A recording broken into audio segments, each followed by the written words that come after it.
Baik, video ini saya dedikasikan untuk ulang tahunnya Jaki yang ke-8, Jurnal Administrasi Kesehatan Indonesia yang ke-8, 3 Mei yang lalu, sekaligus juga untuk bahan kuliah dari teman-teman yang saat ini belajar tentang manajemen sumber daya manusia, terutama untuk yang saat ini belajar tentang beberapa teori yang sering kita bahas di dalam manajemen sumber daya manusia. Dengan menunjukkan profilnya Jurnal Administrasi Kesehatan Indonesia, saya harap teman-teman juga mulai banyak membaca beberapa artikel penelitian yang sudah menggunakan teori-teori ini.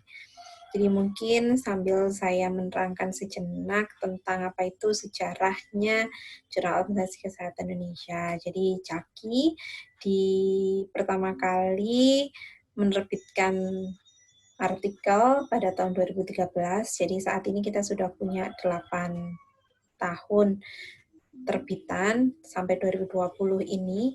Kami di awal-awal jurnal ini berdiri, kami menerima berbagai macam artikel skripsi dari mahasiswa, tapi saat ini penulis kami tidak hanya dari Fakultas Kesehatan Masyarakat saja, tapi juga penulis-penulis internasional yang sudah memiliki reputasi. Jadi nanti saya harap teman-teman mahasiswa juga bisa meluangkan waktunya sejenak untuk membuka website kami. Baik, yang ingin saya sampaikan adalah seberapa banyak sih artikel yang sudah ditulis mahasiswa tentang 4 topik teori yang sudah kita bahas. Yang pertama adalah teori tentang turnover. Jadi nanti teman-teman bisa langsung klik search di sini, nanti akan keluar seperti ini, kemudian klik tulis saja turnover seperti keyword yang ingin Anda sampaikan. Nah, dari situ kita bisa tahu ternyata mulai tahun 2013 sampai tahun 2020 ini setidaknya kami sudah menerbitkan 5 artikel yang menggunakan konsep turnover. Yang pertama adalah di tahun 2017, yaitu penggunaan teori ini dalam menganalisis turnover intention terhadap kinerja karyawan di sebuah rumah sakit di Surabaya. Jadi kalau kemarin teman-teman sudah belajar tentang turnover dan turnover intention, sebenarnya turnover yang aktual keluarnya seseorang dari organisasi itu bisa diprediksi dengan melihat turnover intention-nya, keinginan seseorang untuk keluar dari organisasi. Semakin tinggi turnover intention-nya, maka kemungkinan untuk turnover aktualnya juga akan semakin tinggi. Nah, di dalam konsep turnover intention ternyata bisa digunakan untuk beberapa macam penelitian. Misalnya penelitian yang tahun 2017 yang ditulis oleh Asmara, itu menganalisis pengaruh turnover intention terhadap kinerja karyawan di Rumah Sakit Bedah Surabaya. Jadi dia memprediksi kinerja karyawan ini itu ada hubungannya nggak sih dengan turnover intention-nya.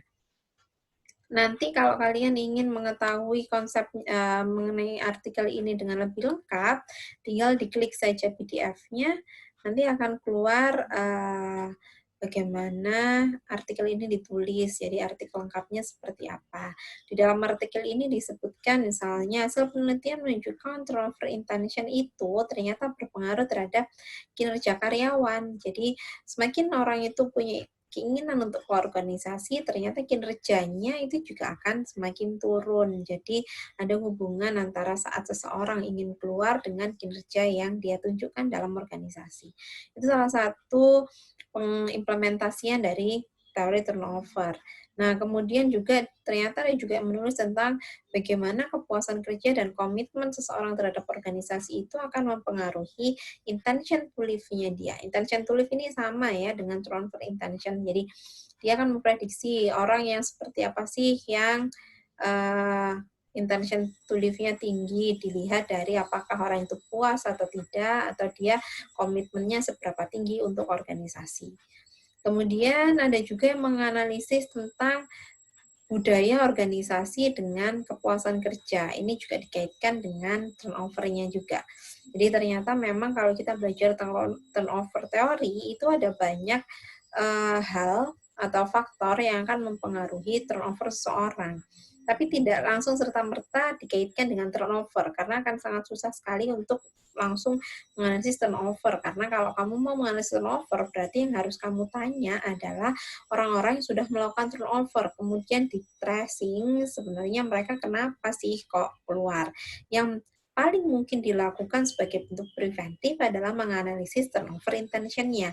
Dan turnover intention itu bisa diprediksi dengan berbagai macam prediktor, seperti yang tadi kepuasan kerja, komitmen terhadap organisasi, kemudian budaya organisasi, itu bisa digunakan untuk memprediksi seseorang memiliki keinginan atau tidak untuk keluar dari organisasinya. Selain itu, di tahun 2018 juga ada tentang prediktor kualitas kehidupan kerja, jadi work-life, quality of work-life-nya, dikaitkan juga dengan keinginan untuk pergi dari organisasi. Kemudian ada juga tentang sama yang ini ya, kepuasan kerja dikaitkan juga dengan intention to live. Jadi, kalau menggunakan turnover teori di dalam penelitian-penelitian, yang lebih banyak digunakan adalah tentang turnover intention-nya. Jadi ukurannya adalah untuk memprediksi turnover intention, bukan ke turnover yang aktual. Karena akan sangat sulit jika Anda akan melihat turnover yang aktual. Bisa dilakukan, tapi Anda harus melakukan survei atau mengambil data primer itu pada orang-orang yang sudah keluar dari organisasi. Nah, orang yang keluar dari organisasi kemudian ditanyain kenapa dia melakukan turnover. Yang paling bisa dilakukan, paling mudah visible dilakukan adalah turnover intention. Jadi mengukur semua turnover intention dari karyawan yang ada dalam organisasi, kemudian menganalisis dengan berbagai macam prediktor yang Anda curigai akan mempengaruhi turnover tadi, kayak misalnya kepuasan kerja, kaitannya dengan budaya organisasi, komitmen terhadap organisasi, dan lain sebagainya. Itu cara kerja biasanya yang kita gunakan dalam penelitian-penelitian tentang turnover dan turnover intention. Selain turnover, kita juga kemarin belajar juga tentang compliance. Nah, sekarang kita akan cek tentang compliance. Kalau compliance sendiri sebenarnya ada banyak teori yang bisa dipakai. Jadi kalau compliance, nanti kalau kamu lihat, compliance itu kan bahasa Indonesia-nya kepatuhan ya. Nah, kepatuhan kalau di bahasa Inggrisnya ternyata ada banyak. Ada compliance, ada adherence, ada obedience, dan lain sebagainya. Tapi seingat saya yang paling banyak itu yang 3 hal tadi. Jadi nanti kamu cek bedanya 3 itu apa. Karena akan sangat berbeda sekali penggunaannya. Contohnya seperti yang kita dapatkan dari beberapa artikel ini. Jadi ada 6 artikel yang sudah membahas tentang compliance. Nah, compliance-nya bisa macam-macam. Yang pertama misalnya tahun 2018 ada yang mengevaluasi tentang compliance dari bidan dalam melakukan standar prosedur operasional. Nah, ini juga perlu diperhatikan. Jadi, objek apa yang mereka patuhi itu juga penting. Jadi, kepatuhan itu kan bisa terhadap berbagai macam objek. Itu juga yang harusnya dipahami. Jadi kalau di studi kasus yang kita bahas di NHS itu kan tentang compliance-nya mereka dengan kepatuhan di dalam kelompok, misalnya apakah mereka mau mengikuti standar-standarnya desain kerja yang mereka lakukan gitu. Nah, kalau di dalam beberapa penelitian itu juga bisa untuk melihat compliance-nya terhadap beberapa standar prosedur operasional, misalnya SOP tentang cuci tangan. Ini yang ditulis di tahun 2018. Tahun 2018 ada juga yang menganalisis tentang SOP dalam melakukan deteksi dini dari preeklamsi dari bidan begitu. Kemudian ada juga tentang indikator keselamatan pasien, tentang penulisan swab dalam resep, clinical pathway. Itu adalah beberapa hal yang menjadi objek dari analisis kepatuhan di kesehatan. Jadi kepatuhan yang dianalisis tidak hanya kepatuhan terhadap sebuah regulasi, bisa juga pada sebuah SOP, atau mungkin bisa juga terhadap sebuah bentuk manajemen resiko.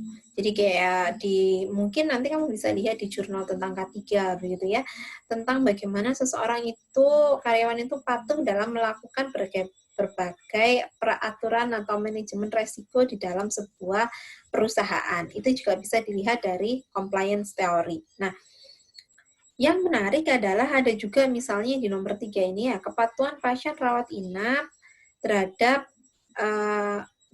diabetes mellitus. Ini juga kalau di bahasa Indonesia kan itu kan kepatuhan ya, compliance kepatuhan. Nah, biasanya yang digunakan bukan teori tentang employee compliance, karena memang satu, bukan membahas tentang karyawan, dan juga compliance-nya lebih cocok dengan adherence ataupun juga obedience. Dua hal ini itu berbeda dengan compliance. Kalau compliance itu ada yang bilang dia lebih sifatnya internal dari individu. Kalau yang adherence, obedience itu lebih pada karena ada faktor eksternal yang membuat dia harus memenuhi tadi gitu. Nanti kita nggak akan bahas lebih banyak, tapi yang penting kalian tahu bahwa yang disebut dengan kepatuhan itu bisa macam-macam teorinya. Kemudian juga siapa yang melakukan kepatuhan, bisa employee, bisa patient, ataupun managerial support, dan lain sebagainya. Kemudian objek dari compliance itu juga macam-macam.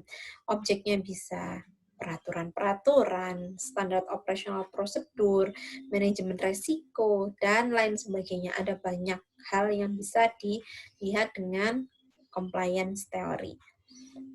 Oke, itu dua tadi ya, sudah turnover, sudah compliance. Sekarang kita lihat tentang OCP. Sayangnya belum ada yang memasukkan artikel kita tentang OCP. Jadi kalau OCP, seperti yang saya sampaikan, itu lebih pada tentang perilaku extra role dari karyawan. Jadi apakah mereka akan